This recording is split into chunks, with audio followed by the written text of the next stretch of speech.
میرے غوث پاک شہنشاہ ولایت تھے، سراپا کرامت تھے، آپ کو اس پر بڑا ترس آیا اور آپ نے اللہ رب العزت عز و جل کی بارگاہ عظمت میں دعا کے لیے ہاتھ اٹھا دیے۔ چند منٹ تک کچھ بھی ظہور نہ ہوا، بےتاب ہو کر بارگاہ خداوندی میں عرض کی، یا اللہ عز و جل اس قدر تاخیر کیوں؟ ارشاد ہوا، اے میرے پیارے، یہ تاخیر خلاف تقدیر و تدبیر نہیں، ہم چاہتے تو ایک حکم کن مانے ہو جا، یعنی ہم کہتے ہو جا تو تمام زمین و آسمان پیدا کر دیتے، مگر بمقتضائے حکمت ہم نے زمین و آسمان 6 دن میں پیدا کیے۔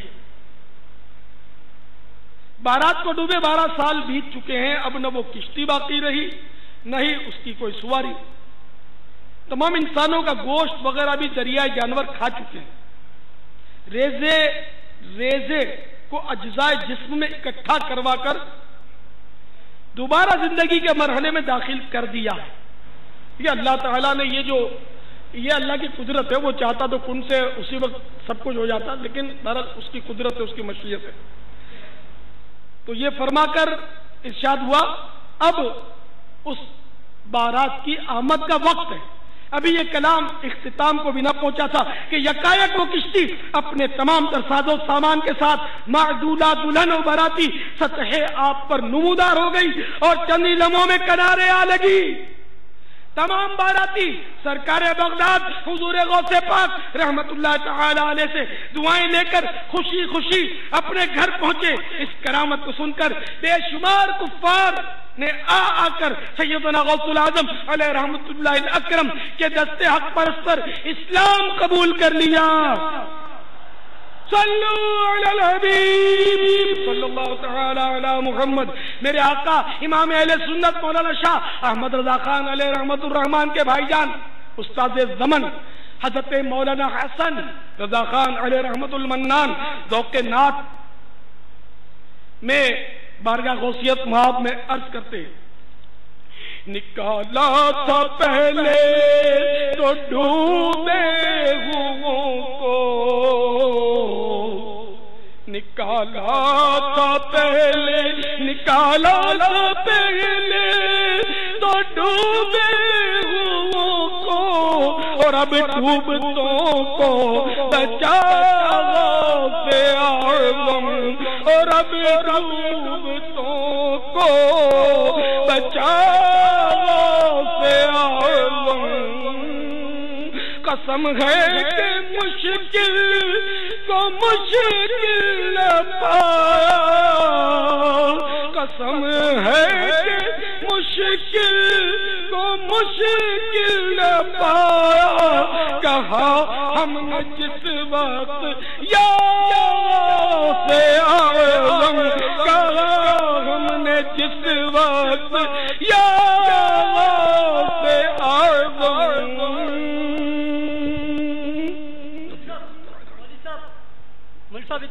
بھائی بیان ہو رہا ہے، ایک منٹ آخر میں پوچھ دیجیے۔ میرے ذہن میں ایک سوال ہے، معذرت کے ساتھ ناراض مت ہوئیے گا، پہلے ایک میرے وسوسے کا جواب یہ۔ میرے بھائی آپ بولیں گے تو ادھر سے کوئی اور بولے گا، ابھی مناظرہ نہیں ہو رہا، بیان ہو رہا ہے۔ مہربانی ہوگی آپ میرے سوال کا جواب دے دیں۔ آپ چلیے فرمائیے۔ کوئی ایسی بات مولانا صاحب کیجئے کہ جو سیدھی سادھی عقل والوں کو بھی آ سکے۔ کیا کبھی کوئی آدمی بھی مردے زندہ کر سکتا ہے؟ یہ آپ اتنی ساری باتیں بتا رہے ہیں کہ کیا اپنی طرف سے بیان کر رہے ہیں؟ کیا قرآن کی یہ باتیں ثابت ہیں؟ میرے بھائی میں زیادہ پڑھا لکھا تو نہیں ہوں، لیکن اتنا ضرور پتا ہے کہ اولیاء کرام کو جو بھی تصرفات دیے گئے وہ اللہ تعالیٰ نے عطا کیے۔ اب مردہ زندہ کرنے کی بات کرتے ہیں تو اگر میں قرآن سے ثابت کر دوں تو کہ اللہ کے سوا کوئی اور بھی مردہ زندہ کر سکتا ہے؟ مان لو گے؟ قرآن میں ہے کیا؟ آپ مان لو گے؟ آپ بتا دیں انشاءاللہ۔ پھر آپ کو مدنی قافلے میں سفر کرنا ہوگا انشاءاللہ۔ ٹھیک ہے، مطمئن ہو گئے تو انشاءاللہ۔ یہ اتنے اسلامی بھائی ہزاروں لاکھوں مجھے سن رہے ہیں، اللہ کرے بھی مطمئن ہو جائے اگر ان میں کوئی وسوسے کا شکار ہو تو۔ نہیں انشاءاللہ میں آپ کی طرف سے سب سے کہتا ہوں کہ انشاءاللہ تو یہ سب قافلوں میں سفر کریں گے، آپ مہربانی کر کے قرآن سے بتا دیں کس کس کو وسوسے، ذرا ہاتھ کھڑا کر کے بتائیں۔ میرے بھائی سبھی اولیاء کرام کے ماننے والے ہیں۔ نہیں حضرت ایسا نہیں، آپ دیکھیں بہت سے اسلامی بھائیوں کے ذہن میں سوال ہوگا کہ کیا یہ آدمی مردے زندہ کر سکتا ہے؟ جن جن کے ذہنوں میں آدمی مردے زندہ کر سکتا ہے، جن جن کے ذہنوں میں وسوسے ہیں ہاتھ کھڑا کریں۔ کسی کے بھی دیکھو کوئی بھی ہاتھ نہیں کھڑا کر رہا۔ صاحب یہ جو ابھی آپ نے بتایا کہ دنیا بھر میں لوگ آپ کو سن رہے ہیں تو وہاں بھی تو ہوں گے نا؟ یہ بھی ہے۔ چلو میں جان چھڑا نہیں رہا، یہ فیضان مدینہ میں ٹھیک ہے اتنے سارے اسلامی بھائی جمع، ان کو وسوسے نہیں آتے ہوں گے؟ اچھا یہ بتائیے کہ آپ کو میں نے جب ولی کی کرامت سنائی کہ ولی نے مردے زندے کیے تو آپ کو وسوسے آ گئے، تو ولی خدا نہیں ہے، ٹھیک ہے، اور نبی بھی خدا نہیں ہے، ٹھیک ہے، نبی بھی خدا نہیں ہوتا۔ تو میں آپ کو نبی کا معجزہ سناتا ہوں مردے زندے کرنے کا، مان لو گے انشاءاللہ؟ تو آپ سورہ لکھ لو، پارہ 3 سورہ آل عمران آیت نمبر 49۔ حضرت سیدنا عیسیٰ روح اللہ علیہ نبینا علیہ الصلوۃ والسلام کا ارشاد قرآن پاک نے نقل کیا، ابرئ الاکمہ والابرص واحیی الموتى باذن اللہ۔ میرے آقا نعمت امام اہل سنت عظیم البرکت عظیم المرتبت پروانہ شمع رسالت مجدد دین و ملت مولانا شاہ احمد رضا خان علیہ رحمت الرحمان اپنے شورۂ آفاق ترجمہ قرآن کنز الایمان میں اس کا ترجمہ کچھ یوں کرتے ہیں، اور میں شفا دیتا ہوں مادر زاد اندھوں اور سفید داغ والے کو، اور میں مردے جلاتا ہوں اللہ کے حکم سے۔ آپ کسی بھی عالم سے پوچھ لیں کہ میں نے اگر ترجمہ غلط کیا ہو، قرآن پر تو ایمان لائے ہیں الحمدللہ۔ سمجھ میں آ گیا آپ کی؟ الحمدللہ ماشاءاللہ، بہت جلدی سمجھ میں آ گیا۔ تب کتنے دن کے قافلے میں سفر کریں گے؟ آپ حکم فرما دیں انشاءاللہ۔ 12 دن کے انشاءاللہ قافلے میں 92 دن سوچ رہا تھا انشاءاللہ، 92 دن مدنی قافلے میں انشاءاللہ۔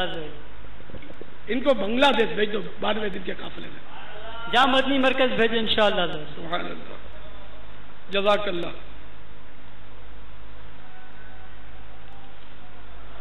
تو میرے پیارے پیارے میٹھے میٹھے بھائی، یہ غوث پاک کی کرامتیں یا اولیاء کرام کی جو بھی کرامتیں ہیں نا، یا اولیاء کرام کا دینا، مدد کرنا، ان کے تصرفات، یہ سب اللہ کی عطا سے ہوتے ہیں۔ اسی طرح انبیاء علیہ السلام کے معجزات بھی اللہ کی عطا سے، اللہ نے ان کو قوت طاقت بخشی ہے، اسی سے ہے۔ یہ اپنے آپ کو ایک ذرہ بھی نہیں دے سکتا۔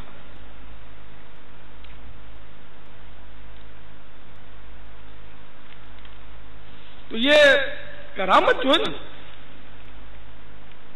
یہ اللہ تعالیٰ اپنے ولیوں کو دیتا ہے، کرامت کی قوت۔ اور اب تو مطلب ہے کہ سائنس نے بھی بڑے کمالات حاصل کر لیے۔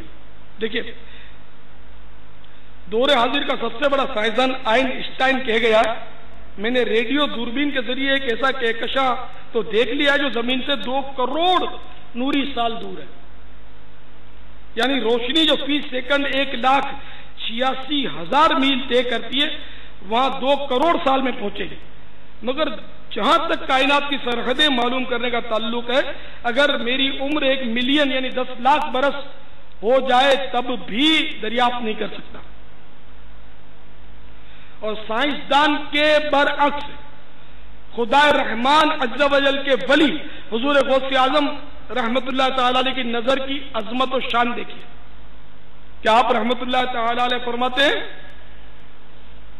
نظرت الى بلاد اللہ جمعا كخردلۃ علی حکم اتصال، یعنی اللہ عز و جل کے تمام شہر میری نظر میں اس طرح ہیں جیسے ہتھیلی میں رائی کا دانہ۔